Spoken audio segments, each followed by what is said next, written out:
Assalamualaikum warahmatullahi wabarakatuh. Waalaikumsalam warahmatullahi wabarakatuh. Alhamdulillahi ala ihsanih wa syukru lahu ala taufiqihi wa amtinanih. Asyhadu an la ilaha illallah wahdahu la syarika lahu ta'ziman li sya'ni wa asyhadu anna Muhammadan abduhu wa rasuluhu da'i ila ridwanih. Allahumma salli alaihi wa ala alihi wa ashabihi wa ikhwanih. Eh, Rekan-rekan dokter yang dirahmati Allah Subhanahu wa taala, kajian ukhuwah pediatrik ya. Pada kesempatan kali ini kita melanjutkan pembahasan kita dari kitab Al-Arba'in An-Nawawiyah, yaitu 42 hadis yang dikumpulkan oleh Imam Nawawi rahimahullahu taala, yang alaiha madarul Islam, yang Islam secara global kembali kepada 42 hadis ini, yang setiap hadis dikenal dengan jawami'ul kalim, yaitu kata-kata yang singkat namun mengandung makna yang dalam.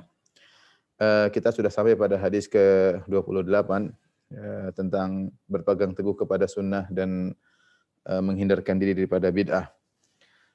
An Abi Najih Al-Irbad bin Sariyah radhiyallahu taala anhu, yaitu Al-Irbad bin Sariyah radhiyallahu taala anhu beliau berkata, wa'adhana Rasulullah sallallahu alaihi wasallam mau'izatan wajilat minhal qulub. Sungguhnya Rasulullah sallallahu memberi wejangan kepada kami yang dengan wejangan tersebut hati-hati atau kalbu menjadi takut.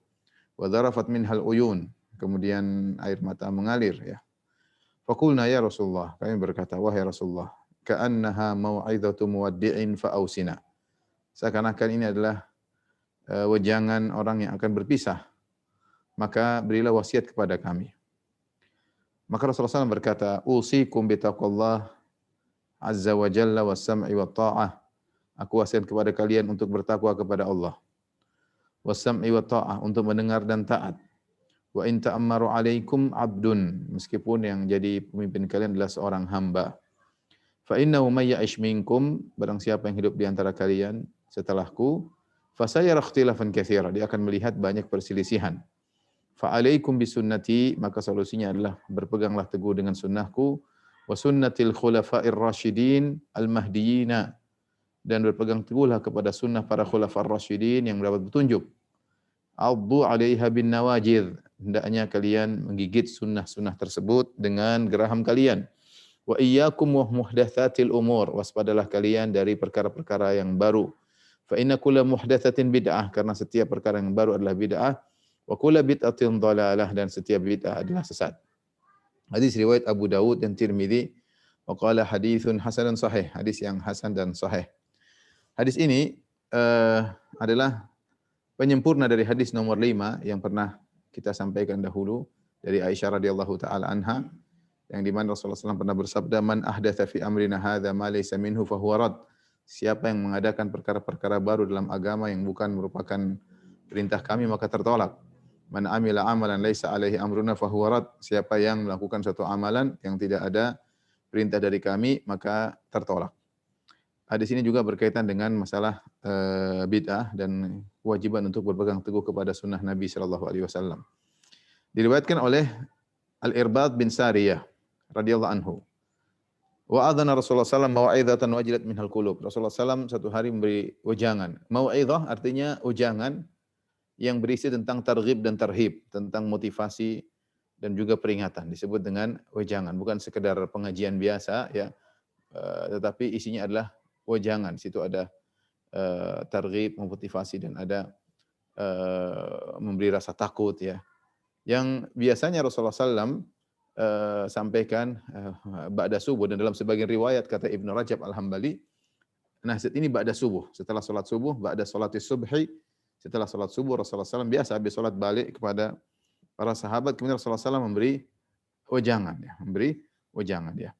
Oleh karenanya disunahkan bagi seorang untuk memberi wejangan kepada kaum muslimin ya.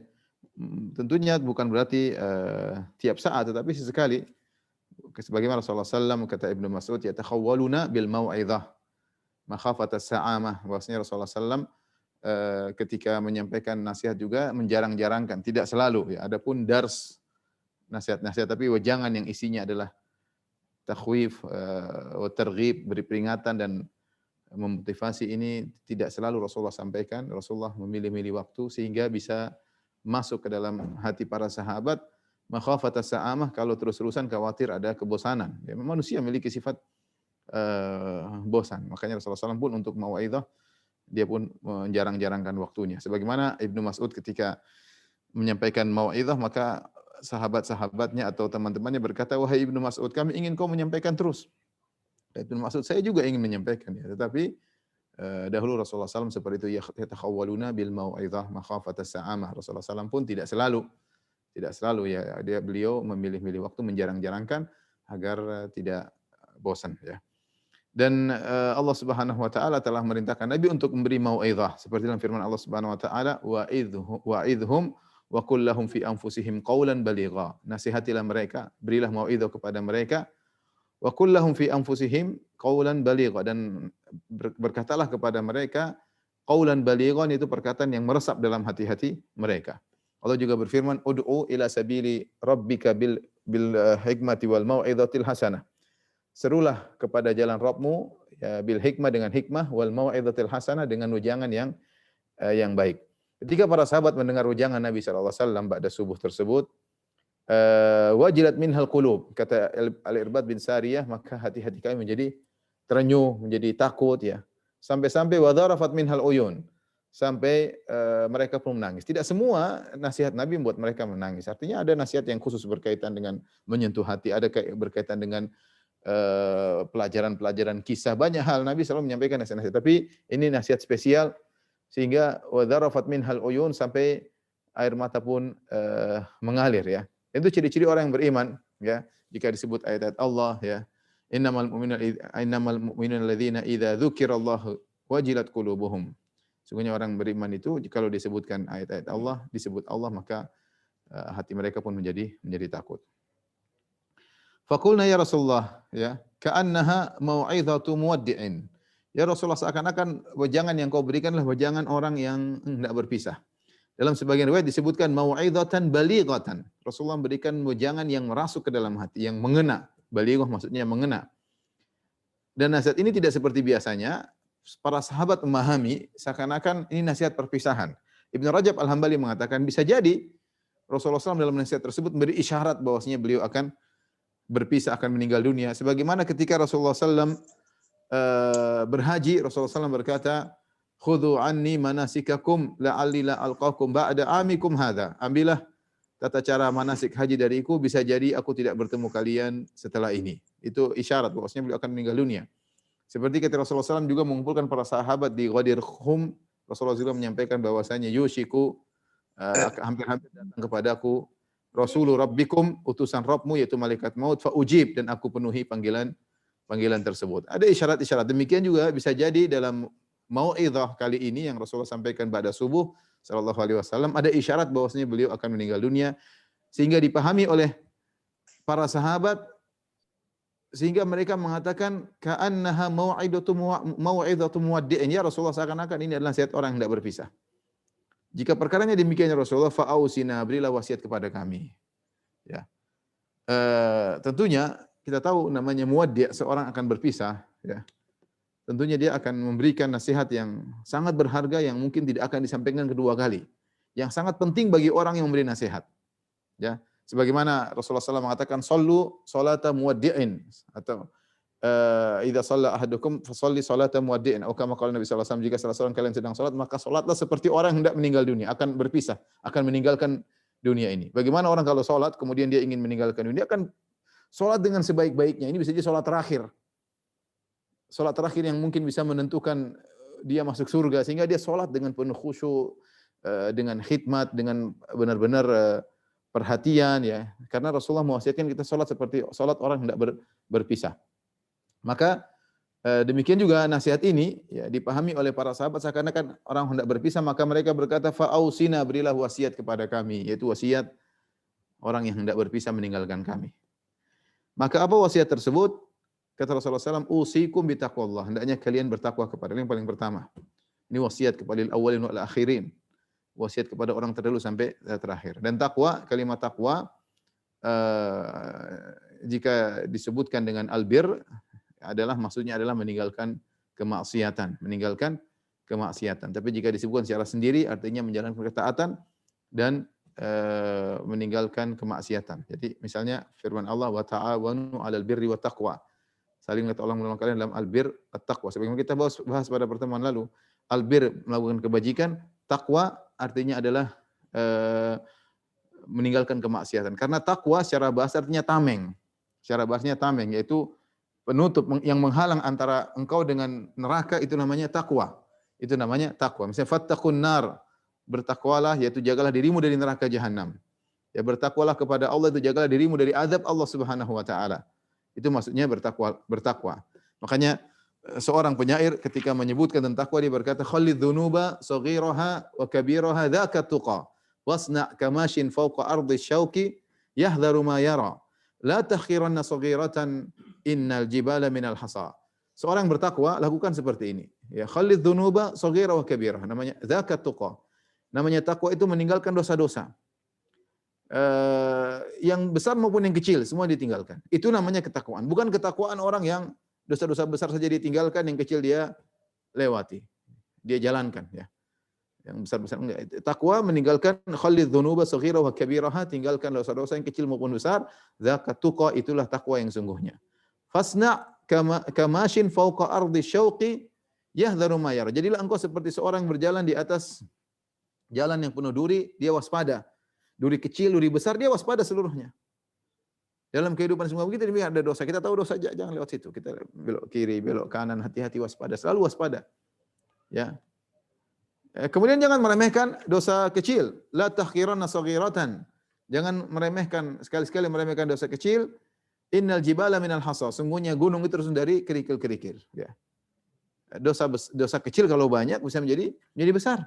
Dosa kecil tapi kalau rutinitas tiap hari, sejam, 2 jam tiap hari, rutinitas, jadi besar nanti. Ya, jadi besar. Oleh karena seorang yang bertakwa berusaha meninggalkan dosa kecil maupun dosa besar. Minta kepada Allah agar diberikan takwa. Allahumma inni as'alukal huda wat tuqa wal afafa wal ghina. Ya Allah, aku mohon kepada Engkau petunjuk dan takwa. Berat orang bertakwa, tapi apalagi di zaman sekarang ini, ya. Bertakwa, ya. Makanya Allah mengatakan walibasut taqwa dzalika khair. Pakaian ketakwaan itu baik bagi kalian. Lebih baik, ya. Khudhu zinatakum 'inda kulli masjidin. Ya.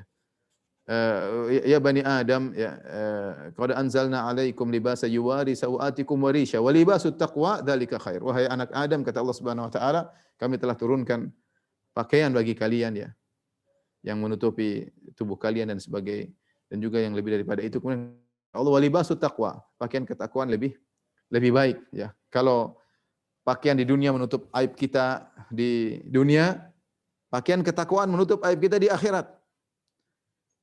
Dan namanya pakaian yaitu suatu yang melengket pada tubuh. Seakan-akan Allah mengatakan jadilah takwa itu seperti pakaian yang selalu menempel pada diri kalian. Takwa tatkala bersendirian, takwa tatkala tidak ada orang yang melihat, takwa berkaitan dengan pendengaran, takwa berkaitan dengan penglihatan, harus diliputi dengan ketakwaan.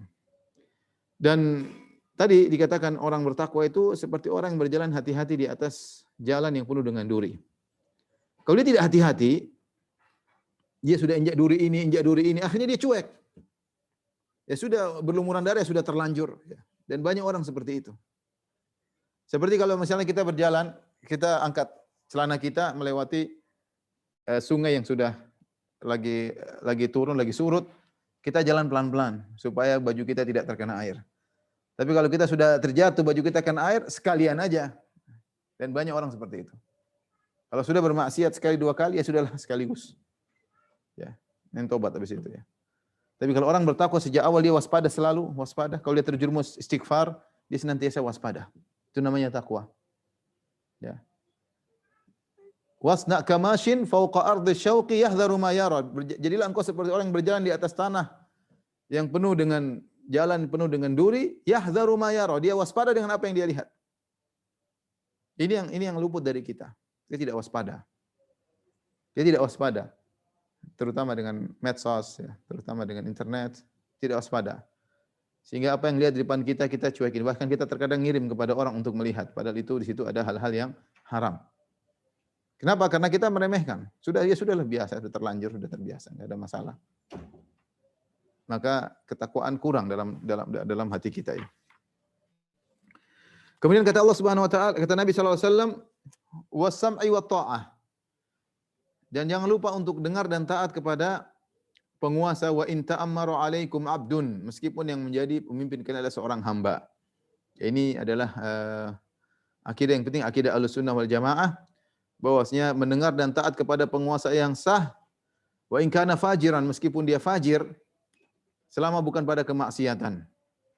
Selama bukan kepada kemaksiatan. Allah berfirman, wa atiiullah wa atiir rasul wa ulil amri minkum. Taatlah kepada Allah, taatlah kepada Rasulullah, dan kepada penguasa di antara kalian, ulil amri, yang memegang urusan kalian. Yaitu penguasa, yang urusan kita diurus sama mereka, ekonomi kita diurus oleh mereka, ya. Keamanan diurus oleh mereka, ya. Termasuk haji diurus oleh mereka, ya. Maka itu disebut ulul amri, pemegang urusan, yang ngurusi urusan kalian. Maka di antara yang diajarkan dalam Islam, kita membentuk suatu kemaslahatan. Kemaslahatan tersebut terjadi jika ada kepatuhan kepada penguasa, selama penguasa tersebut tidak menyuruh kepada kemaksiatan. Adapun kalau penguasa tersebut menyuruh kepada kemaksiatan, maka tidak ada taat kepada mereka dalam kemaksiatan tersebut.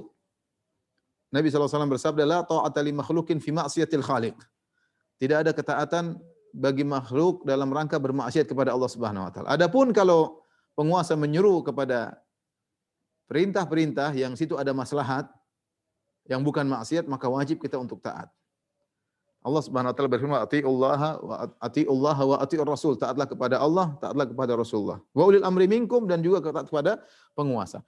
Kalau justru ayat ini menunjukkan kita taat kepada penguasa pada perkara-perkara yang tidak ada nas tegas. Kalau ada nas tegas ya sudah cukup. Penguasa enggak nyuruh pun kita jalan. Ya, misalnya salat, puasa, penguasa enggak suruh pun kita wajib salat 5 waktu, kita wajib puasa. Kalau penguasa menyuruh berarti mereka semakin memperkuat ayat-ayat dan hadis-hadis Nabi. Tetapi justru kita diuji ketika penguasa menyuruh perintah-perintah yang situ maslahat. Kita lihat maslahat, ijtihad mereka salah. Kemudian ada maslahat-maslahat dan itu baik kita tahu, jadi kita taat. Aturan-aturan yang baik ya kita taat. Adapun kalau maksiat tidak ada ketaatan. Kalau kita maksiat, kita taat kepada maksiat terus berarti kita bermaksiat kepada Allah Subhanahu wa taala, dan itu dilarang. La ta'ata li makhlukin fi ma'siyatil khaliq. Tidak ada ketaatan kepada makhluk dalam rangka bermaksiat kepada Allah Subhanahu wa taala. Karena pemerintahan tidak akan berjalan kecuali dengan kepatuhan. Kalau tidak ada kepatuhan akan terus kerusakan yang terjadi. Kerusakan yang terjadi ya. Jadi ini berat ya. Wasam wa ta'ah, mendengar dan taat. Apalagi Nabi ucapkan hal ini kepada orang-orang Arab. Ya, orang-orang Arab. Orang-orang Arab dahulu sebelum datang Islam. Mereka adalah orang-orang yang suka tidak mau diatur, sehingga banyak suku-suku, perang-perangan melulu. Sampai sekarang orang Arab tuh pinginnya dia menguasai dirinya sendiri, tidak mau diatur oleh orang. Tidak mau diatur oleh orang. Sehingga hadis-hadis, kalau kita baca hadis-hadis yang nyuruh untuk taat dan mendengar kepada penguasa sangat banyak. Di balik itu ada maslahat yang besar. Bayangkan kalau semua orang tidak ada yang taat, ya. Tidak membedakan mana perintah yang baik, mana perintah yang buruk, semua dipukul rata, enggak usah taat sama sekali. Apa jadi negara seperti itu? Hancur. Ya, hancur. Kerusakan yang terjadi. Kita bukan taat babi buta, enggak. Kalau maksiat jangan taat, tidak boleh. Kalau yang baik kita taat, kita maslahat ya sudah. Makanya sebenarnya mengatakan ini berat, makanya setelah Nabi ketika memberi wasiat, Nabi mengatakan demikian. Bertakwa kepada Allah, nomor 2, was-sam'a wa ta'ah, dengar dan taat. Apalagi kata Nabi, wa in ta'ammaru 'alaikum 'abdun habasyi, dalam sebagian riwayat. Meskipun yang jadi pemimpin adalah seorang budak yang berkulit hitam. Kalau ternyata Allah mentakdirkan dia sebagai penguasa dan dia mengatur urusan kalian, dengar dan taat karena demi kemaslahatan. Kapan seorang menyuruhkan pemberontakan, maka terjadi kemudaratan ya. Jadi kemudaratan. Misalnya Islam adalah agama yang logis ya. Yang logis kalau kita ingin negara kita berjalan ya harus ada kepatuhan kepada peraturan-peraturan yang memang itu ada maslahatnya ya. Lain halnya saya ulangi, kalau maksiat maka tidak boleh taat ya, karena kalau kita taat berarti kita maksiat kepada Allah Subhanahu wa taala. Bahkan para ulama membahas tentang namanya al-amir al-mutaghallib ya. Bagaimana jika pemerintah tersebut diraih dengan kudeta misalnya ya, terjadi ada pemerintah Islam yang sah. Kemudian tiba-tiba datang seorang kemudian memberontak dari rakyat, kemudian berontak, dia menguasai, dia bunuh penguasa yang ada, kemudian dia berkuasa. Apakah kita wajib taat? Jawabannya iya. Karena syariat memandang kepada maslahat. Kalau ternyata kita tidak taat, kita berontak lagi terus, pertumpahan darah akan terus berlanjut dan syariat tidak ingin demikian. Ya, sehingga wajib taat kepada penguasa. Siapa yang pegang kekuasaan, ya, maka kita menjalankan perintah Nabi SAW, taat kepada penguasa tersebut pada perkara yang maslahat tentunya ya, pada perkara yang itu merupakan kebaikan ya. Dan sekali lagi memang ini berat, bukan perkara yang ringan ya. Ya. Tapi bahasanya khusus, tapi intinya seorang berusaha taat kepada penguasa dalam perkara yang baik sebagai bentuk ibadah kepada Allah. Sebagai bentuk kepada taat kepada Nabi SAW. Jangan menjadi provokator yang menimbulkan hilangnya stabilitas keamanan pada suatu negara, timbulnya kekacauan. Ya, jangan terbawa. Ya. Ini kita hidup di zaman yang penuh dengan fitnah. Seorang waspada dengan ucapannya, seorang dengan komentarnya. Berusaha komentar yang membangun tanpa harus menimbulkan kekacauan dan keributan. Ya, apapun yang terjadi kita masih dalam kondisi sulit sekarang ya. Seorang bersabar dengan hadis-hadis Nabi SAW. Nabi yang suruh kita sholat, Nabi yang suruh kita puasa, Nabi yang suruh kita ya taat kepada Allah, Nabi yang suruh kita taat kepada penguasa pada perkara-perkara yang baik ya. Lalu maksiat jangan ditaati. Kemudian kata Nabi SAW, fa innahu may ya'ish minkum fasayara ikhtilafan katsira. Siapa yang hidup di antara kalian, dia akan melihat banyak perselisihan, ya, banyak perselisihan. Baik urusan dunia maupun urusan agama ya. Ya. Banyak perselisihan, terutama masalah agama ya. Dalam masalah akidah, dalam masalah usuluddin, dalam masalah amalan, dalam masalah furu', banyak sekali perselisihan. Ya, dan itu perkara yang buruk ya. Perkara yang buruk. Wala takunu kalladzina tafarraqu wakhtalafu min ba'di ma ja'ahumul bayyinat. Wa ulaika lahum adzabun azim. Kata Allah, janganlah kalian seperti orang-orang yang berselisih, bercerai-berai, berselisih. Ini maksudnya orang-orang ahlul kitab. Setelah datang kepada mereka bayyinat, yaitu penjelasan yang benar. Wa ulaika lahum adzabun azim, bagi mereka azab yang pedih. Dan kita sedih sekarang ya. Perselisihan yang terjadi di antara kaum muslimin ya. Ini perkara yang menyedihkan ya. Saling menjatuhkan, saling merendahkan, nasihat tanpa melihat, tanpa ada rasa hormat sama sekali ya. Provokasi sana sini ya. Tidak ilmiah, main otot dan banyak seperti itu ya. Ini menyedihkan ya. Tapi ya begitu yang terjadi ya. Ya. Perselisihan terjadi. Ini suatu hal yang kata para ulama di antaranya adalah mukjizat Nabi SAW mengabarkan terjadi perselisihan. Kata Ibnu Rajab Al-Hambali, ini mirip dengan hadis wa sataftariqu ummati ala 73 firqah kulluha finnar ila wahidah. Akan terpecah umat ini menjadi 73 golongan semuanya di neraka kecuali satu. Yaitu man kana ala mithli ma ana alaihi wa ashabi al-yaum, yaitu orang berjalan di atas jalanku dan jalan para sahabatku, itulah yang selamat. Itulah yang selamat. Mirip dengan hadis ini, Rasulullah SAW mengatakan kalian akan melihat banyak perselisihan. Apa solusinya? Fa'alaikum bisunnati, maka adanya kalian berpegang teguh dengan sunnahku. Wa sunnatil khulafa'ir rasyidin, dan sunnah para khulafa'ir rasyidin al-mahdiyina. Para rasyidin mendapatkan petunjuk ya. Taib, siapa khulafa'ir rasyidun?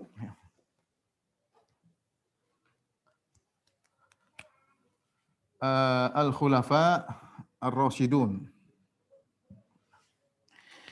yaitu khalifah-khalifah yang mendapat petunjuk, Rasyid. Ada tingkatan ya, ada namanya Ar-Rasyid, kemudian Al-Ghawi, disebut oleh Ibnu Rajab Al-Hambali, kemudian Ad-Dhal. Rasyid itu yang lurus, Al-Ghawi yaitu yang sesat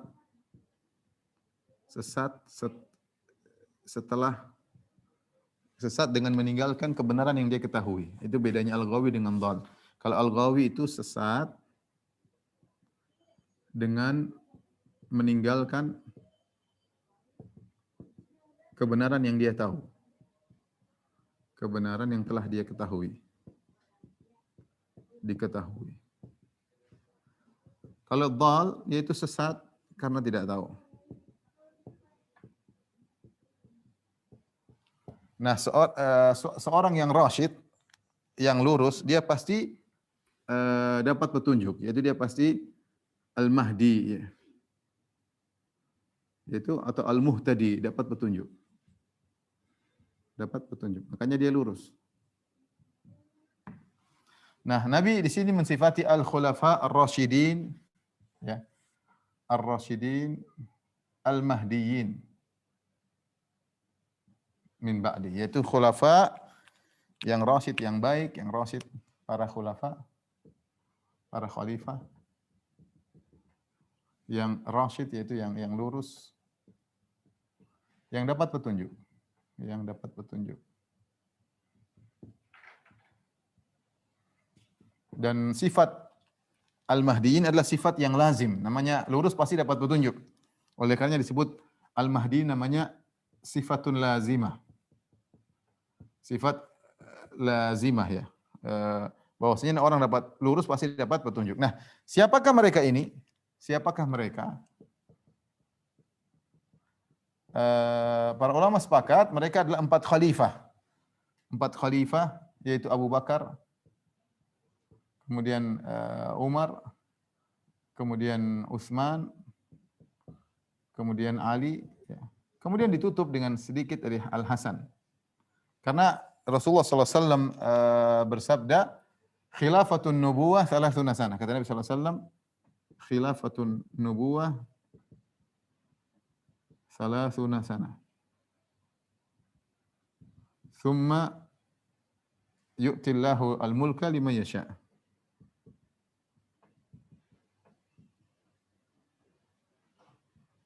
Liman yasha'. Kata Nabi SAW, khilafah kenabian 30 tahun. Khilafah kenabian 30 tahun. Setelah itu adalah kerajaan, setelah itu tsumma takunu mulkan dalam sebuah riwayat. Setelah itu kerajaan yang Allah berikan kepada yang Allah kehendaki.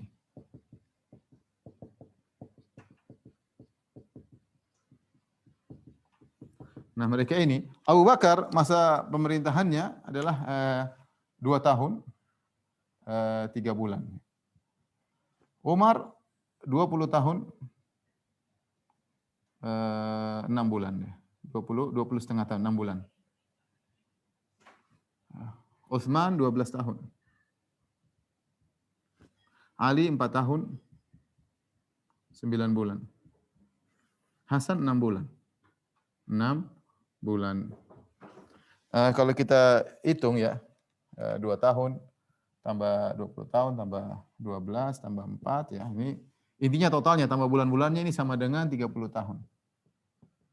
Sama dengan 30 tahun. Inilah yang diakhiri dengan Al-Hasan yang cuma 6 bulan kemudian dia lengser, dia menyerahkan kekuasaan kepada Muawiyah yang Nabi pernah memujinya dengan berkata, "Inna ibni hadza sayyid sayuslihu bihi Allahu baina fi'ataini 'azimaitaini minal muslimin." Sungguhnya anakku ini, cucuku ini adalah pemimpin dan Allah akan dengan sebab dia mendamaikan 2 kumpulan besar dari kaum muslimin yang saling bertikai, yaitu kubu Muawiyah dengan kubu Ali bin Abi Thalib. Setelah Ali meninggal dunia, Hasan sempat menjadi penguasa dan dia mampu melawan Muawiyah, tapi dia mengalah. Dia cuma 6 bulan diserahkan kepada Muawiyah. Jadi inilah terlebih lagi khususnya adalah Abu Bakar dan Umar, ya. Ini Abu Bakar dan Umar datang nas-nas khusus, kata Rasulullah SAW, iktadu billadaini min ba'di, Abi Bakar wa Umar, ikutilah 2 orang setelah Abu Bakar dan Umar. Nah, apa yang datang dari mereka, maka kita berusaha untuk memegang sunnah mereka, ya. Sebagian ulama mengatakan, ya, ini secara khusus, namun secara umum kita berusaha mengikuti para sahabat, karena dalil-dalil yang lain menunjukkan para sahabat. Namun di antara para sahabat ada orang-orang spesial, Abu Bakar, Umar, Utsman, Ali, dan juga Al-Hasan. Mereka adalah orang spesial karena mereka dipuji oleh Nabi dengan khilafatun nubuwah.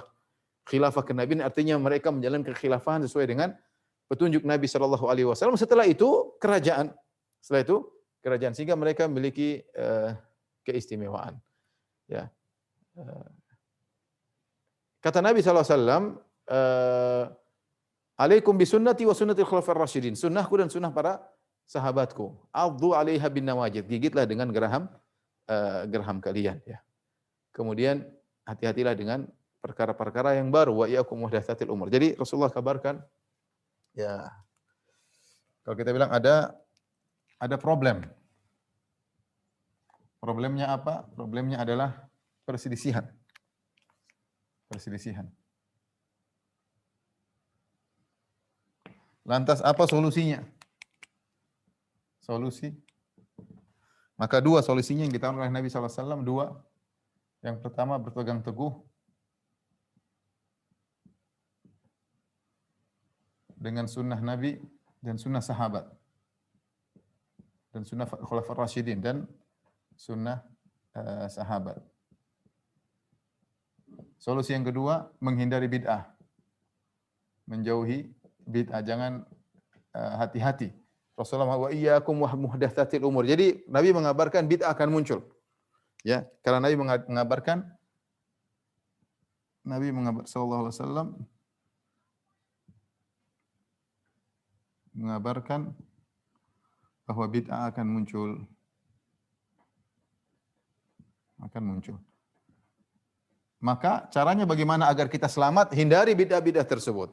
Hindari bid'ah-bid'ah tersebut. Dan bid'ah sangat banyak ya. Model-model bid'ah sangat banyak dalam masalah akidah, dalam masalah amalan yang bukan berdasarkan dari agama. Hindari. Inilah solusi kalau Anda ingin selamat dari perselisihan, berpegang teguh dengan sunnah Nabi SAW, meninggalkan, menjauhi bid'ah. Bid'ah-bid'ah tersebut ya, di antaranya misalnya dalam usuluddin, dalam akidah. Kemudian misalnya dalam amalan, ya, amal ibadah. Ya, ini di antara bid'ah-bid'ah yang dan masih banyak, tapi di antara yang paling nampak adalah dalam akidah dan amal ibadah. Yang tidak pernah diajarkan oleh Nabi SAW dan para sahabatnya. Seperti Ibnu Rajab Al-Hambali menyebutkan dalam syarah Arba'in Nawawi, dia menyebutkan contohnya menolak sifat-sifat Allah karena dianggap berlawanan dengan akal, misalnya. Contoh, ya. Contohnya misalnya dalam akidah mendahulukan, ini sama, mendahulukan akal daripada dalil. Beliau juga menyebutkan di antaranya mengambil dalil dengan mimpi, mengambil dalil dengan perasaan. Perasaan ini muncul orang-orang sufi ya, dengan perasaan, dengan adzwaq, menurut dia baik atau tidak dengan perasaan. Misal dengan al-kashf, dengan apa namanya, kashf katanya, kasyaf, ada Allah bukakan tirai sehingga langsung dia tahu tentang kebenaran. Apalagi misalnya dengan mimpi, ya, banyak hal. Kalau bicara tentang bid'ah tidak ada ujungnya, sangat banyak ya, sangat banyak ya. Amal ibadah, ya misalnya ibadah-ibadah yang tidak ada contohnya, ya. Ibadah-ibadah tanpa contoh banyak sekali ya. Bahkan di antara mereka ya melakukan ritual-ritual yang tidak ada contohnya. Ini contoh. Nah, kita berusaha kalau ingin selamat, jalan keluar adalah berpegang teguh dengan sunnah Nabi, sunnah para sahabat, seluruh bid'ah kita tinggalkan. Ada contohnya enggak? Kalau enggak ada contoh dari Nabi, ada contoh dari para sahabat enggak? Ada contoh dari para sahabat enggak ada? Mohon maaf, saya tidak mau ya. Kenapa? Saya ingin selamat. Berpegang teguh dengan sunnah Nabi sallallahu alaihi wasallam. Taib, ikhwan dan akhwat yang rahmatillah subhanahu wa ta'ala, tolong dihapus ya. Hadis ini seperti sudah saya sampaikan tadi, ya, berkaitan dengan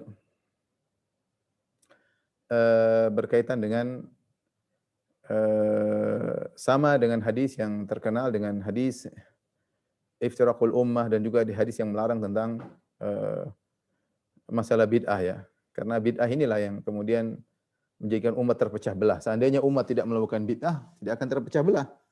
Tetapi ketika umat melakukan bid'ah, yang satu punya bid'ah ini, yang satu punya bid'ah, muncullah firqah-firqah yang sudah ditulis oleh para ulama dalam buku-buku firqah. Mulai dari munculnya firqah Jahmiyah, kemudian diikuti dengan firqah Mu'tazilah. Ya, ada juga firqah Qadariyah, kemudian diikuti dengan firqah sebelum menjadi Khawarij, kemudian Syiah, kemudian lagi Murji'ah, banyak sekali firqah-firqah ya. Belum kita bicara pemikiran-pemikiran di zaman sekarang, madzhab fikriyah ya. Pemikiran-pemikiran yang muncul belakangan yang semua tidak ada di zaman Nabi sallallahu alaihi wasallam. Sebenarnya firqah-firqah inilah yang membuat kaum muslimin tercerai-berai. Ya, tercerai-berai. Makanya ketika dalam satu hadis sahabat Rasulullah menjelaskan akan muncul banyak firqah-firqah, apa yang dia lakukan kata Nabi sallallahu alaihi wasallam, "I'tazil tilkal firqa kullaha." Tinggalkan seluruh firqah-firqah itu semuanya. Tinggalkan seluruh firqah-firqah itu seluruhnya. Dan waspada terhadap perkara-perkara bid'ah ya, karena perkara-perkara bid'ah itulah yang kemudian memunculkan tercerai-berainya kaum muslimin. Kalau ingin selamat, ikuti sunnah Nabi dan sunnah para sahabat. Taib. Ikhwan dan akhwat yang dirahmati Allah Subhanahu wa taala, kita akan jelaskan secara sederhana tentang makna bid'ah ya. Yang kita disuruh untuk meninggalkannya. Bid'ah ada namanya bid'ah secara bahasa, fil lughah, secara bahasa. Kemudian ada bid'ah fil istilah, terminologi. Secara istilah. Tapi adapun secara bahasa, bid'ah yaitu semua yang tidak dikerjakan di zaman Nabi. Semua yang tidak dikerjakan di zaman Nabi Shallallahu Alaihi Wasallam. Ketika Nabi Shallallahu Alaihi Wasallam masih hidup, ya. Ini yang berkaitan dengan Yang berkaitan dengan hal-hal yang berkaitan dengan agama, ya. Ini semua yang tidak dikerjakan zaman Nabi disebut dengan bid'ah ini secara bahasa, ya. Adapun istilah yaitu bid'ah yaitu perkara atau ibadah atau ritual atau ibadah atau keyakinan baru, akidah ya, baru yang tidak dikerjakan oleh Nabi SAW, oleh Nabi dan para sahabatnya SAW, para sahabatnya radhiyallahu taala anhum ya, dan tidak ada asalnya dalam syariat.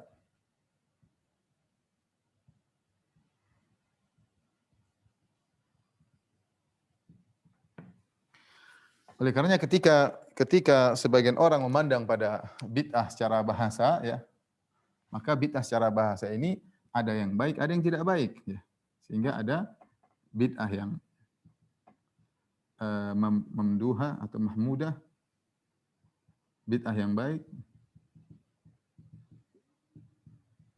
Ada bid'ah mazmumah, dan ini kita dapati dalam riwayat Imam Syafi'i, dia membagi bid'ah mazmumah, bid'ah yang tidak baik.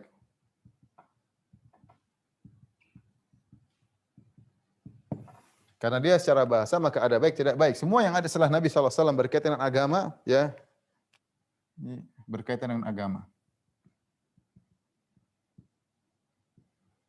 Ya. Maka ada yang baik dan yang tidak baik. Ini pembagian bid'ah menjadi dua. Bid'ah menjadi dua. Ada yang bagi lebih daripada itu. Ada yang bagi lebih daripada dua.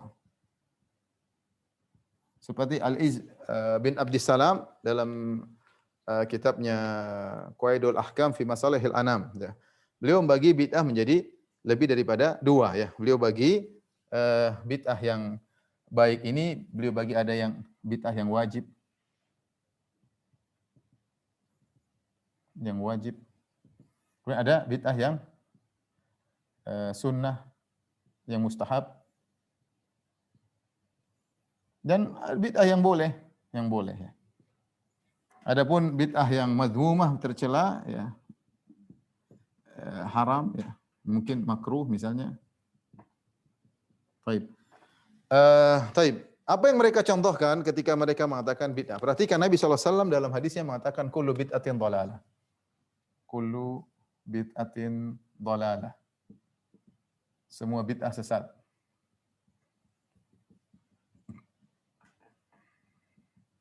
Semua bid'ah sesat, tidak ada yang baik. Namun sebagian ulama ternyata membagi ada bid'ah yang baik, ada yang tidak baik.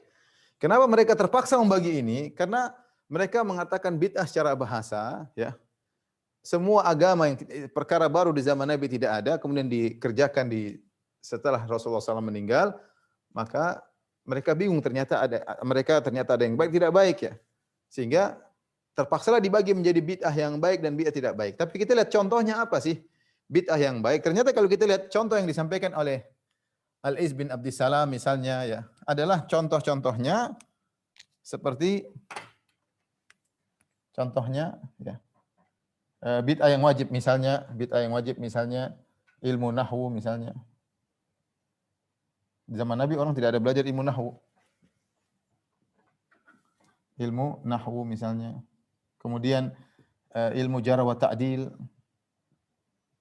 Jarh wa ta'dil. Tentang rawi-rawi dhaif atau thiqah. Ini ilmu di zaman Nabi enggak perlu karena hadis langsung sahabat dengar dari Nabi. Tapi setelah belakangan harus ada ilmu jarh wa ta'dil misalnya, ilmu usul fikih misalnya. Ya. Bid'ah yang mustahab misalnya bikin pondok misalnya, ya. Bikin pondok. Atau misalnya mengumpulkan Al-Qur'an.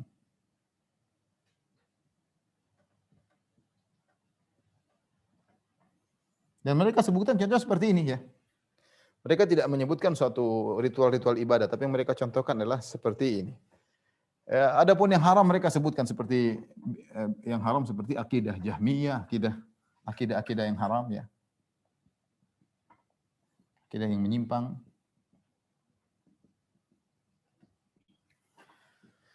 Ini pembagian bid'ah secara bahasa. Adapun bid'ah secara istilah ya. Bid'ah secara istilah maka ini semuanya adalah sesat. Semuanya sesat. Dan ini disampaikan oleh Ibnu Hajar Al-Asqalani, beliau mengatakan kalau bid'ah secara istilah, secara syariat, secara syar'i, maka semuanya sesat, tidak ada yang baik ya. Demikian juga Ibnu Hajar Al-Haytami juga menukil mengatakan adapun bid'ah secara syariat semuanya sesat. Tidak ada yang baik. Nah, terus bagaimana dengan hal ini yang dicontohkan oleh para ulama ya, seperti ilmu nahwu, ilmu jarh wa ta'dil, ilmu usul fikih, bikin pondok. Di zaman Nabi enggak ada pondok, di zaman Nabi Al-Qur'an tidak digabungkan satu, masing-masing pegang lembaran-lembaran. Ilmu nahwu di zaman Nabi enggak ada, ilmu jarh wa ta'dil, ilmu usul fikih. Mereka menurut ulama yang mengatakan seluruh bid'ah saat ini tidak disebut dengan bid'ah secara syar'i. Ini adalah bid'ah secara bahasa. Cara bahasa. Yang sebagian ulama mengatakan dikenal dengan maslahah al-mursalah. Maslahah al-mursalah. Berkaitan dengan wasilah. Dengan wasilah, sarana. Ya. Bukan tujuan, bukan ritual. Bukan ritual ya. Atau apa namanya? Tujuan ya. Jadi ini seperti Al-Quran. Tujuannya apa sih? Tujuannya baca Al-Quran. Sarananya untuk bisa baca Al-Quran dengan mengumpulkan Al-Quran. Dilakukan sejak zaman Abu Bakar. Dilanjutkan zaman Umar. Sampai zaman Utsman baru Al-Quran lengkap dikumpulkan dan yang lainnya dihilangkan supaya kaum muslimin fokus pada satu mushaf. Bikin pondok. Kenapa bikin pondok? Di zaman Nabi tidak ada pondok ya untuk mudah belajar agama misalnya. Ilmu nahwu, kenapa butuh ilmu nahwu? Agar kita bisa belajar agama. Karena setelah para sahabat meninggal dunia, kemudian banyak orang-orang yang jahil tidak mengerti tentang agama, maka perlu diajarkan bahasa Arab, tentang ilmu nahwu saraf, supaya orang ngerti tidak salah dalam berkata dalam bahasa Arab ya. Sehingga kita pun bisa belajar ilmu nahwu dan saraf. Ini adalah sarana untuk memahami agama. Ilmu jarh wa ta'dil, tujuannya apa? Untuk menjelaskan tentang karakter para rawi, dia thiqah terpercaya atau dhaif atau pendusta atau suka lupa atau berubah kondisinya di akhir kehidupannya. Ini semua untuk menjaga keautentikan hadis-hadis Nabi sehingga bisa dibedakan mana hadis dhaif dan mana hadis sahih, mana hadis palsu ya. Ilmu usul fikih adalah untuk bisa mempelajari fikih dengan Nabi. Ini semua di zaman Nabi tidak diajarkan secara khusus, namun ini semua adalah sarana, dia bukan ritual tersendiri. Dia bukan ritual tersendiri. Yang ini dimasukkan oleh para ulama dengan maslahat mursalah. Seperti zaman sekarang mikrofon. Mikrofon bukan ibadah, dia sarana untuk beribadah. Mikrofon dia bukan ibadah. Zoom bukan ibadah, dia sarana untuk beribadah. Sarana untuk ngaji misalnya. Ya. Kalau secara bahasa iya dia bid'ah, di zaman Nabi enggak ada. Kenapa dikatakan bid'ah? Karena dia berkaitan dengan agama. Pondok berkaitan dengan agama. Mengumpulkan Al-Quran berkaitan dengan agama. Ini semua berkaitan dengan agama, tetapi dia hanyalah sarana. Sehingga orang mengatakan dengan bid'ah hasanah. Nah, kalau maksudnya bid'ah hasanah ini, maka kita setuju, enggak ada masalah. Cuma kita lebih senang tidak mengatakan bid'ah hasanah karena Nabi mengatakan kullu bid'atin dhalalah. Semua bid'ah adalah sesat. Nah, sebagian ulama ketika menyebutkan bid'ah hasanah, mereka contohkan kebanyakannya seperti ini. Dan ini tidak jadi masalah karena bukan ini yang diharamkan. Ini justru ini mendukung kebaikan. Lain halnya kalau berkaitan dengan ritual, ya, berkaitan ritual atau bukan lagi sarana, maka itu adalah bid'ah, semuanya sesat, tidak ada yang baik, ya. Contoh, ya. Contoh misalnya bid'ah sudah kita sebutkan, ya. Misalnya tadi menolak sifat-sifat Allah. Ya. Katanya apa? Tidak masuk dengan akalnya. Akal siapa ya? Akal mereka ya. Contoh, menolak sifat-sifat Allah Subhanahu wa taala. Ini adalah bid'ah yang sesat. Misalnya Khawarij ya, misalnya pemikiran Khawarij suka mengkafirkan kaum muslimin ya. Dengan mudah mengkafirkan. Syiah misalnya. Ini contoh. Pemikiran-pemikiran Syiah adalah semua adalah bid'ah ya. Ritual-ritual misalnya Sufiyah ya. Misalnya zikir sambil joget-joget ya. Sambil joget-joget ya. Ini bukan lagi sarana, bahkan dia langsung ritual langsung. Ritual langsung, misalnya zikir sambil goyang-goyang kepala ya. Sambil goyang-goyang kepala. Kemudian ada yang namanya dengan majelis sama, majelis sama. Ini juga diingat oleh para ulama, di zaman Nabi tidak ada majelis sama, itu mendengar qasidah-qasidah, bahkan terkadang disertai dengan musik-musik seperti orang Nasara beribadah dengan alat musik. Itu bukan sarana lagi, itu adalah suatu ritual yang mereka kerjakan, mereka yakin adalah ibadah. Kita bilang Nabi tidak melakukannya. Kalau ini baik tentu Nabi akan melakukannya, atau para sahabat akan melakukannya ya. Para sahabat akan melakukannya. Kalau sahabat dan Nabi tidak melakukannya, maka itulah bid'ah yang tercela ya. Bid'ah yang tercela. Maka dari sini ikhwan dan akhwat yang rahmatillah subhanahu wa taala, harap dibedakan antara sarana dengan tujuan. Kalau sarana silakan, terbebas, bebas mau pakai mikrofon, mau pakai tulisan, mau bikin ceramah, bikin audio, mau bikin apa terserah, ya. Pakai spidol, pakai papan tulis. Di zaman Nabi itu tidak ada spidol, tidak ada papan tulis ya. Tidak ada mikrofon seperti ini, enggak ada ya. Ini bukan bid'ah yang sedang kita bicarakan, ini namanya bid'ah hasanah dari sisi dia bukan itu yang tercela, bid'ah secara bahasa, bid'ah secara bahasa. Yang kita ingatkan tidak boleh diikutlah bid'ah secara syar'i, secara istilah, maka tidak boleh seorang melakukan ritual-ritual keyakinan yang tidak diyakini oleh Nabi sallallahu alaihi wasallam ya. Yang tidak diyakini oleh Nabi sallallahu alaihi wasallam. Saya contohkan sekarang. Satu. Contoh misalnya akidah yang tidak diyakini oleh Nabi dan para sahabatnya. Sederhana saja. Yang mengatakan Allah tidak di atas, tidak di bawah, di luar alam, tidak di luar alam, tidak dalam alam. Tidak di luar alam, tidak dalam alam. Kita bilang, kalau kita lihat para sahabat, dalil-dalil seluruh mengatakan Allah di atas. Nabi berdoa mengatakan ke atas. Nabi Isra Mi'raj ke atas ya. Dalam Al-Quran banyak. Allah di atas. Amin tu man fis sama. Ar-Rahman al-Arsy istawa, banyak sekali. Ya. Para sahabat juga mengatakan demikian ya. Min fawqi sab'i samawat ya. Perkataan Aisyah radhiyallahu taala anha dan banyak sahabat ya. Menyatakan Allah di atas. Dalilnya terlalu banyak sampai Ibnu Qayyim mengatakan 2000 dalil. Tapi muncul belakangan orang mengatakan Allah di mana-mana. Jahmiyah. Allah di mana-mana. Dibantah oleh Imam Ahmad dalam kitabnya Rad al-Jahmiyah wa Zanadiqah.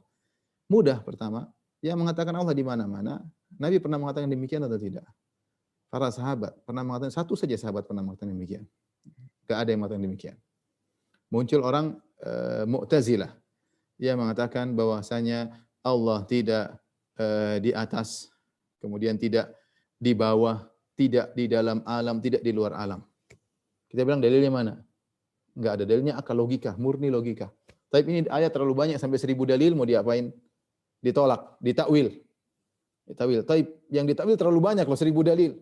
Ini contoh akidah yang tidak diyakini oleh Nabi dan para sahabat. Kita enggak boleh berakidah dengan akidah tersebut. Makanya Imam Ahmad mengatakan kalau Anda ingin tahu kesalahan Jahmiyah, masalah Allah di mana, tanyakan kepada dia. Bukankah Allah dahulu sendirian? Ini sederhana, Allah dulu sendiri, iya Allah sendirian. Baik. Setelah itu Allah menciptakan makhluk. Ketika Allah menciptakan makhluk, ada 3 kemungkinan. Tidak ada kemungkinan keempat. Ini Imam Ahmad sebutkan dalam kitabnya Rad al-Jahmiyah wa Zanadiqah.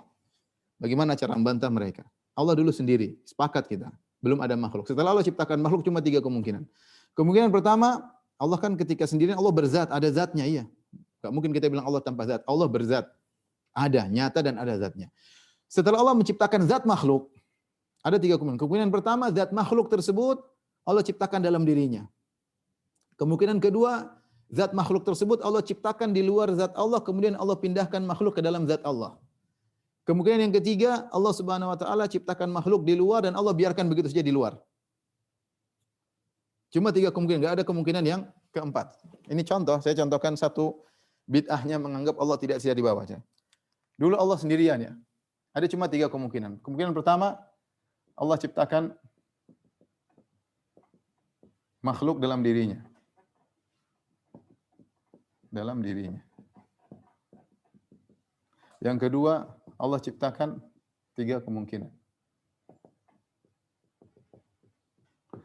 Ya, Allah ciptakan makhluk di luar zatnya, di luar zat Allah. Lalu Allah masukkan dalam zatnya, masukkan dalam dirinya, dalam zat Allah. Kemudian yang ketiga, Allah ciptakan di luar, lalu dibiarkan di luar, lalu dibiarkan di luar zatnya, di luar zatnya. Baik. Cuma 3 kemungkinan ini. Kemungkinan pertama enggak mungkin. Salah. Kalau Allah ciptakan makhluk dalam dirinya, berarti makhluk dalam diri Allah. Dan ini kesyirikan. Bagaimana menganggap makhluk sama dengan Allah Subhanahu wa taala. Kemudian yang kedua, Allah ciptakan makhluk di luar zat Allah. Allah ciptakan luar, Allah masukkan dalam diri. Ini juga tidak mungkin karena kembalinya kepada yang pertama. Allah bersatu dengan makhluknya, sementara makhluk penuh kekurangan, makhluk kotoran dan macam-macam. Bagaimana Allah kemudian masukkan makhluk dalam dirinya. Tinggal kemungkinan ketiga, ini yang benar, bahwasanya Allah Subhanahu wa taala ciptakan makhluk alam semesta di luar Allah dan Allah biarkan di luar.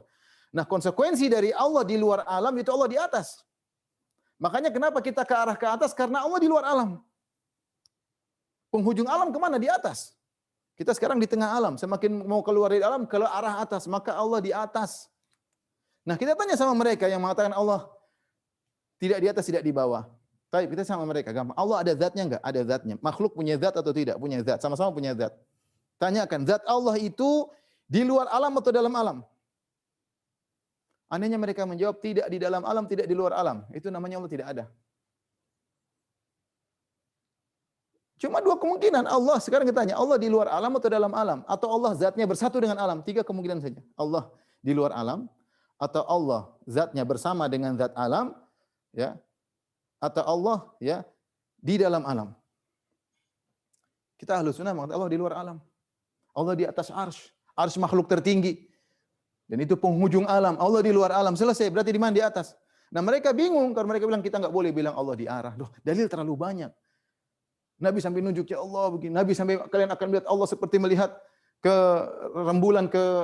rembulan ya. Disuruh lihat ke atas. Kalian akan melihat Allah pada hari kiamat di akhirat kelak. Ini semua hadis yang begitu banyak terus mau diapain? Logika mereka enggak masuk. Kata mereka kalau Allah di arah berarti Allah begini, berarti begini. Yang ngomong begitu siapa? Logika dia sendiri. Dan logika itu mengantarkan mereka berkata sesuatu yang tidak masuk akal. Mereka mengatakan Allah tidak di dalam alam, tidak di luar alam. Nah, kita bilang Allah berzat atau tidak? Kecuali kalau kamu bilang Allah tidak punya zat, ya terserah. Allah tidak ada berarti. Makanya ada seorang penguasa yang pernah berdebat dengan salah seorang Asy'ari, maka dia berkata, ya, apa namanya? A'damu, mereka mengatakan Allah tidak ada. Kalau Allah tidak di luar alam, di dalam alam berarti Allah tidak ada. Zat Allah tidak di luar alam, zat Allah tidak di dalam alam berarti Allah tidak ada. Tidak ada. Nah, terus mau bela-belain sampai ada yang mengatakan, coba bedakan antara Tuhanmu yang kau bilang tidak di luar alam, tidak dalam alam dengan sesuatu yang tidak ada. Apa bedanya? Ya, secara logika tidak ada kemungkinan, cuma kemungkinan di luar alam, dalam alam. Kecuali kamu bilang Allah tidak berzat. Ini contoh sederhana, maksud saya, akidah yang diperjuangkan oleh sebagian orang, yang menurut dia kalau bilang Allah di atas tidak masuk akal, justru mengantarkan kepada ketidakmasukakalan dan kemustahilan. Bagaimana kamu menggabungkan dua hal yang kontradiksi? Tidak di luar alam, tidak dalam alam. Tidak mungkin.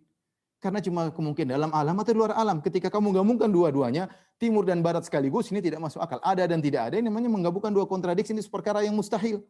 Kecuali kamu mengatakan Allah tidak berzat. Padahal kita sudah sepakat dulu Allah punya zat dan dia sendirian, kemudian ciptakan alam. Ciptakan alam di mana? Di luar zat atau dalam zat, selesai. Tapi ini contoh sederhana, ikhwan dan akhwat, untuk pembahasan masih panjang, waktu sudah selesai. Mungkin kalau ada yang bertanya, saya persilahkan. Ya, jazakallah khair, Ustaz. Masya Allah. Kita bahasan ini bakal panjang sih sebenarnya tentang permintaannya sih sebenarnya. Tapi alhamdulillah setidaknya ada pencerahan untuk bahan diskusi kita. Ustaz, sudah ada 12 pertanyaan, tapi akan saya screen untuk yang relate aja ya, Ustaz ya. Ustaz, pertanyaan pertama dari Abdullah. Assalamualaikum Ustaz, semoga Allah senantiasa merahmati Ustaz dan keluarga. Pertanyaannya adalah, bagaimana menyikapi seseorang yang bermanhaj salaf namun sangat keras dalam membantah perilaku bid'ah dengan membuat postingan-postingan perbuatan mereka yang di IG. Jadi secara aktif mungkin mengcounter tindakan-tindakan yang tidak sesuai dalam pemahaman di Instagram. Dikhawatirkan justru akan membuat perselisihan dan permusuhan. Pertama saya katakan, ketika kita membantah ya, atau kita menjelaskan kesalahpahaman dari saudara-saudara kita, mereka saudara-saudara kita. Kita bukan sedang berbicara dengan orang kafir, kita bicara tentang saudara-saudara kita yang terjerumus dalam kesalahan. Dan tujuan kita adalah menjelaskan agama Allah. Ya. Tujuan kita menjelaskan agama Allah dengan sebaik-baiknya, dengan selembut-lembutnya, dengan sejelas-jelasnya agar dipahami. Kita ingin semua orang agar bisa mengenal akidah salaf dan agar semua orang bisa lebih baik tentunya ya. Maka saya bilang contoh yang sangat nyata seperti Syekhul Islam Ibnu Taimiyah. Saya sering baca buku Ibnu Taimiyah rahimahullahu taala ya, dalam berbagai macam bukunya, alhamdulillah ya. Kalau saya baca Ibnu Taimiyah itu, kalau dia bantah benar-benar dia ilmiah dan nampak kasih sayang dia kepada orang yang dia bantah ya. Dia sehingga kadang-kadang dia tidak segan-segan untuk menyebutkan kebaikan orang yang sedang dia bantah. Bahkan Ar-Razi, yang Ibnu Taimiyah sampai getol membantah Ar-Razi dalam bukunya Bayan Talbisil Jahmiyah yang dicetak sekarang 8 jilid ya, untuk membantah kitab Asasus Taqdisnya Razi. Itu dalam banyak hal dia sering menukil Razi. Razi berkata demikian, Razi membantah Mu'tazilah demikian. Ternyata Ar-Razi dalam hal ini dia benar. Itu tidak membuat dia untuk mencela total habis-habisan, tidak. Tapi ketika dia bantah ilmiah. Tidak ada kata-kata maki-makian, tidak ada menjelek-jelekan, tidak. Dia jelaskan secara ilmiah. Kita ingin kawan-kawan pun demikian ya, bantah tapi orang yang dibantah ngerti bahwasanya kita sayang sama dia. Lain halnya kalau kita sudah ada kebencian, akan nampak dari ucapan kita, nampak dari hinaan kita. Ya enggak, saya enggak ingin demikian. Kalaupun saya terkadang muncul seperti itu, saya berusaha mudah-mudahan saya tidak demikian ya. Karena saya boleh katakan ya, demi Allah saya bukan karena benci ya. Saya nyampaikan karena ini akidah yang harus saya sampaikan. Kebetulan Allah kasih saya ilmu tentang masalah ini, saya harus sampaikan kepada saudara-saudara saya, baik dari kalangan Asy'ariyah maupun yang lainnya. Kalau mereka terima, alhamdulillah. Kalau enggak, ya urusan mereka dengan Allah Subhanahu wa taala. Jadi lihat bagaimana Syekhul Islam Ibnu Taimiyah yang sangat saya muliakan, terutama risalah saya S2 tentang Ibnu Taimiyah. Saya lihat bagaimana ketika dia bantah dengan penuh kasih sayang, bukan karena kebencian. Nah, itu yang harus kita tanamkan, sehingga kita baca, kita ngerti teman kita ini dulu tidak ngerti cara bantah kita bagaimana ya. Tapi demikian manusia, bagaimanapun selalu ada 3 model. Ada yang kenceng, ada yang tengah-tengah, ada yang gampangan. Makanya dulu para ulama ketika membagi ahli hadis, mereka bagi 3. Ada ahli hadis yang mutasyaddidin, kenceng.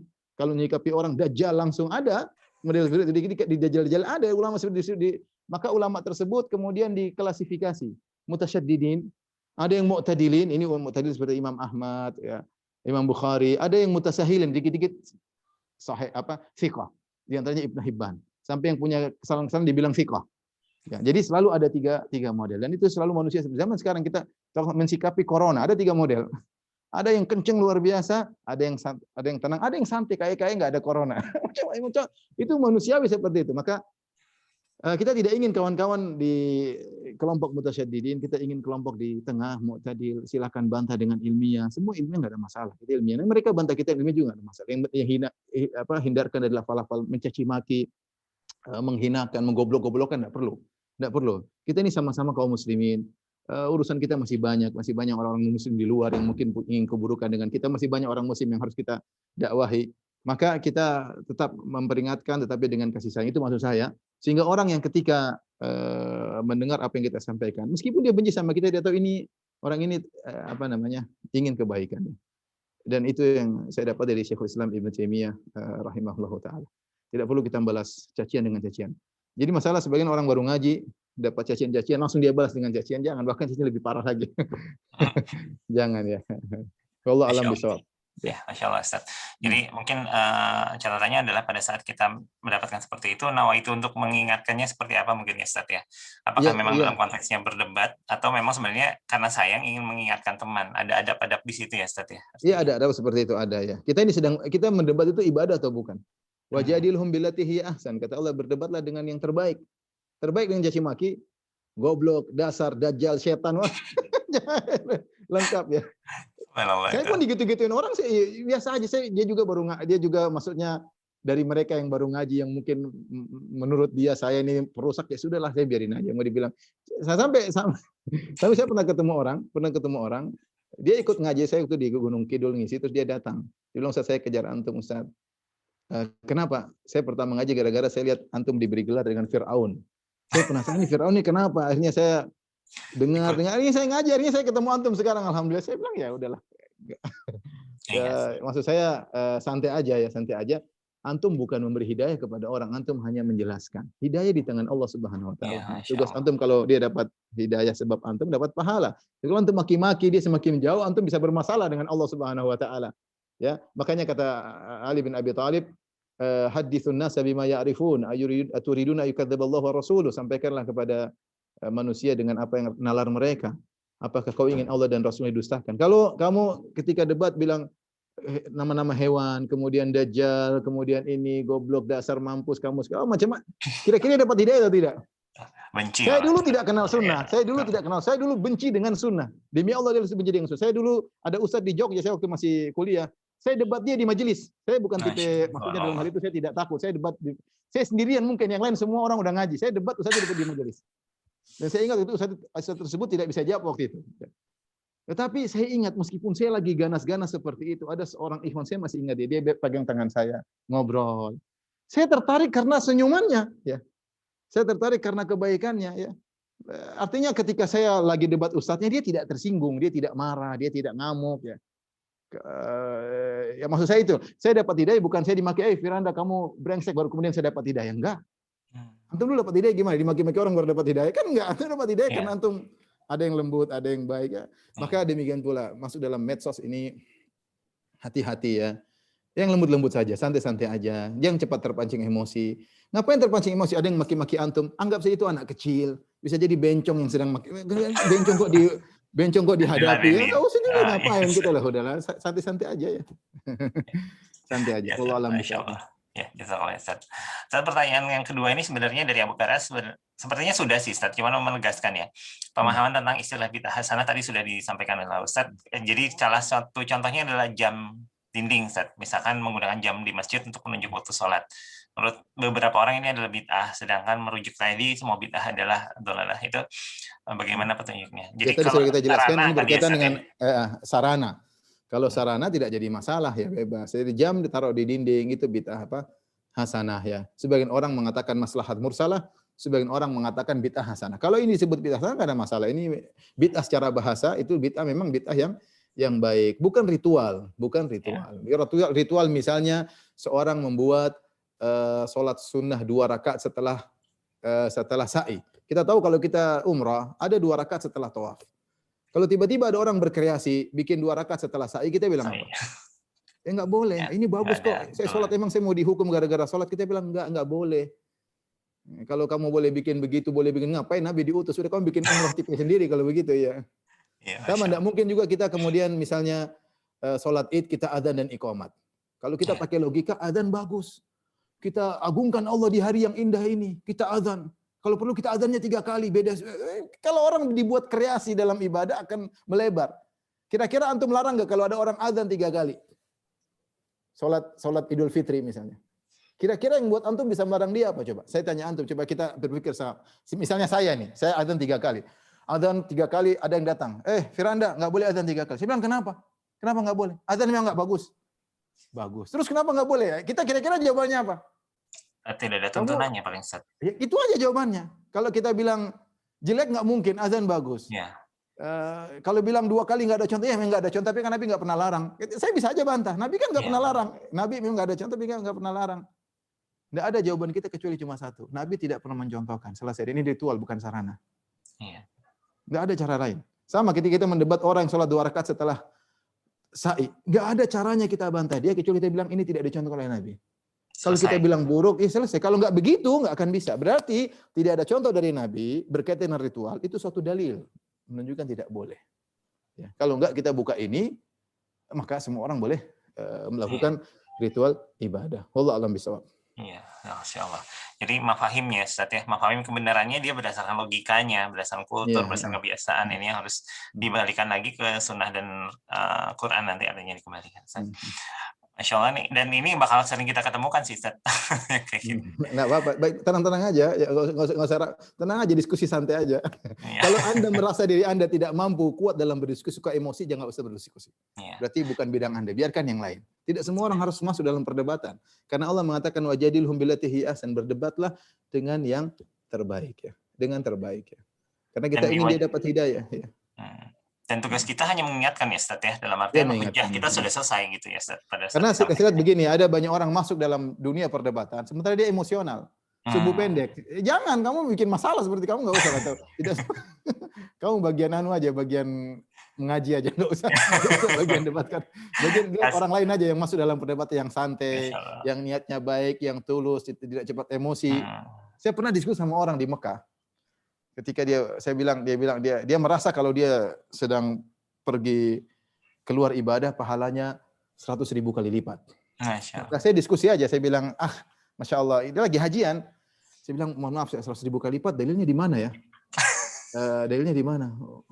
Dia bilang, ada, enggak apa-apa, di mana? Saya ingin tahu. Saya bilang, enggak ada, jelas 100.000 kali lipat. Kalau kamu sedang pergi keluar berdakwah, kemudian seluruh baca Quran kamu 100.000 kali lipat, saya bilang, mana dalilnya? Sampai dia emosi gemetar. Wah, saya nggak perlu begitu. Saya cuma ditanya dalilnya, nggak perlu gemetar berhadapan dengan saya tidak ngapa-ngapain. Kenapa harus emosi sampai angkat suara? Saya bilang nggak perlu. Saya cuma tanya dalilnya ada atau tidak. Itu aja. Ada Al-Qur'annya mana? Ada hadisnya mana? Kalau nggak ada ya sudah, kita bicara tentang hal yang gaib. Meskipun mungkin menurut kamu dengan buat seperti itu manfaatnya banyak, nggak, kita bicara sesuatu yang gaib. Kita bicara tentang agama Allah. Begitu pahalanya 100.000 kali lipat, mana? 100.000 itu dari mana dalilnya? Sampai dia bilang, sampai begini, saya kalau disuruh berjuang di jalan Allah, saya akan maju. Saya bilang, terus yang lain enggak, cuma kamu aja. Dia tambah emosi.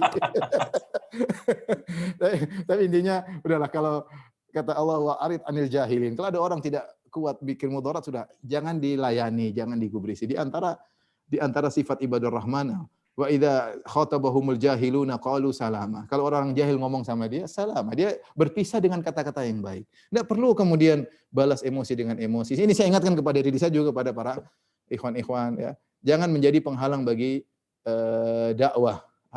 Harusnya orang mengenal dakwah gara-gara emosi, kemudian kata-kata kasar, akhirnya dakwah semakin dijauhi. Apalagi kita nggak tahu ternyata ada yang masuk kemudian membuat riuh suasana dan akhirnya terbawa kita. Ya, kita baik malah buruk. Ya. Masya Allah. Ini ilmunya hari ini banyak banget, Ustaz. Tentang adab juga dan ahsan di sini banyak. Ustaz, ini pertanyaan berikutnya agak keluar konteks, tapi kebetulan beliau sampaikan, mungkin bisa di ini.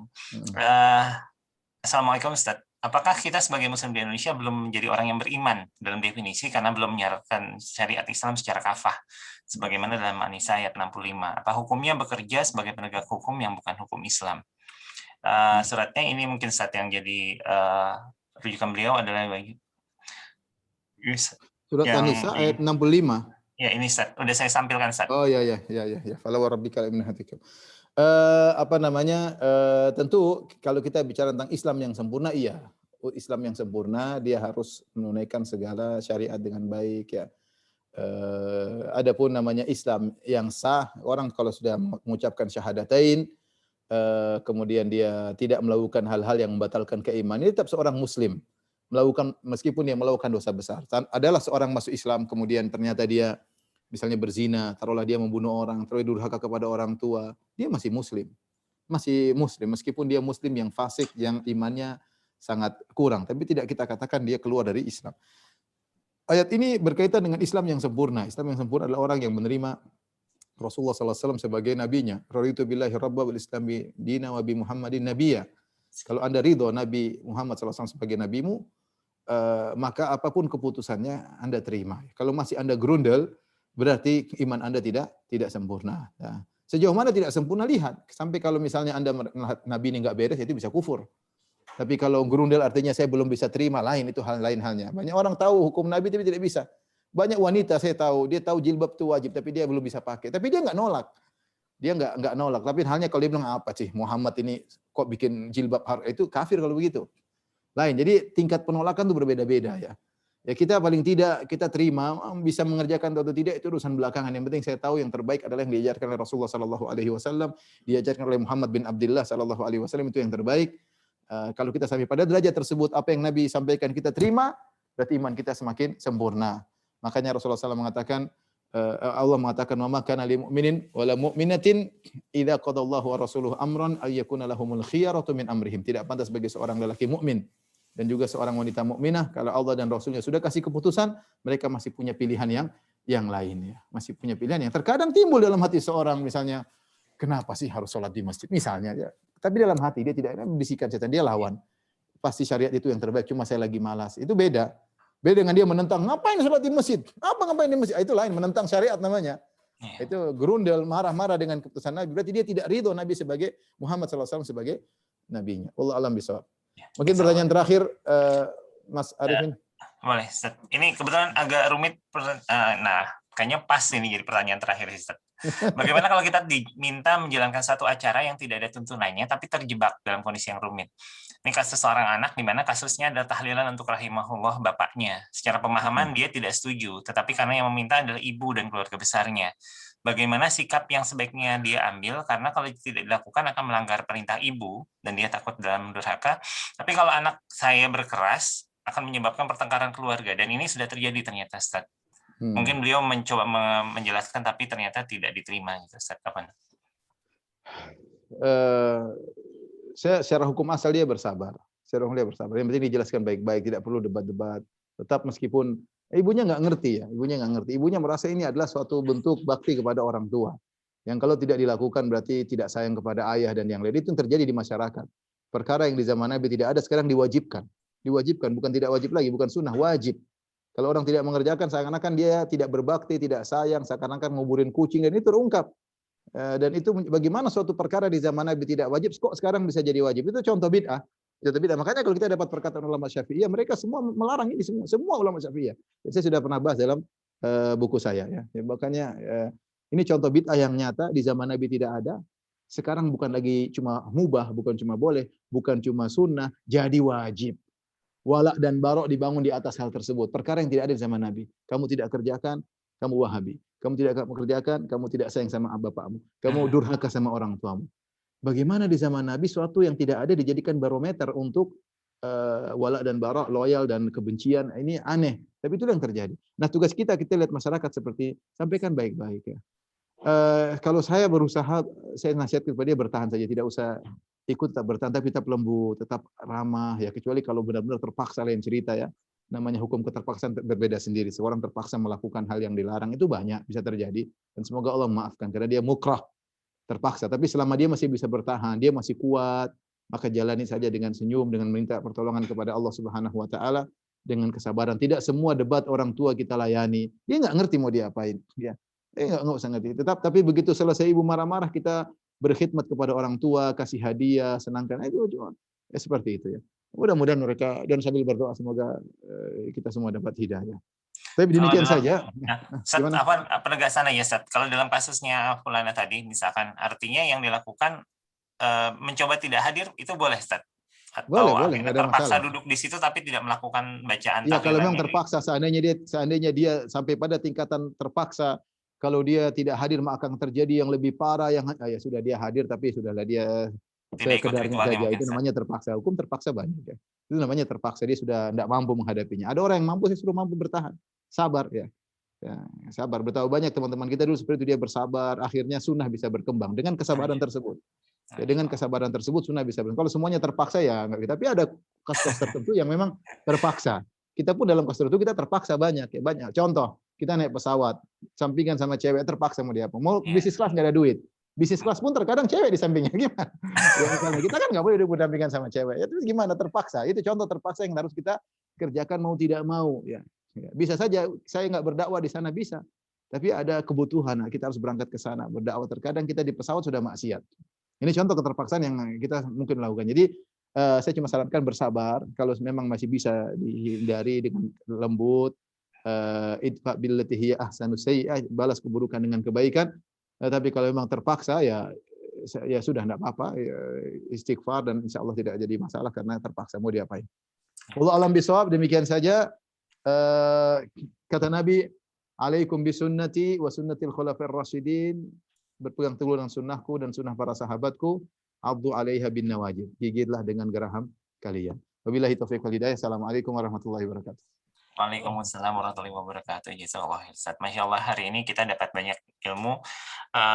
Bahkan tadi kayaknya kita masih kurang waktu ya tentang membahas tentang bid'ah.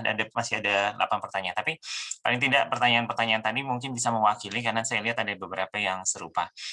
Semoga kajian ini dapat mempertebal keimanan kita, memperkokoh keyakinan kita, dan makin mendekatkan kita kepada Allah Al-Mu'akhir yang maha mengakhirkan. Karena pada saat ini banyak sahabat kita yang juga sudah dipanggil lebih dahulu karena di luar sebab atau tidak karena si corona.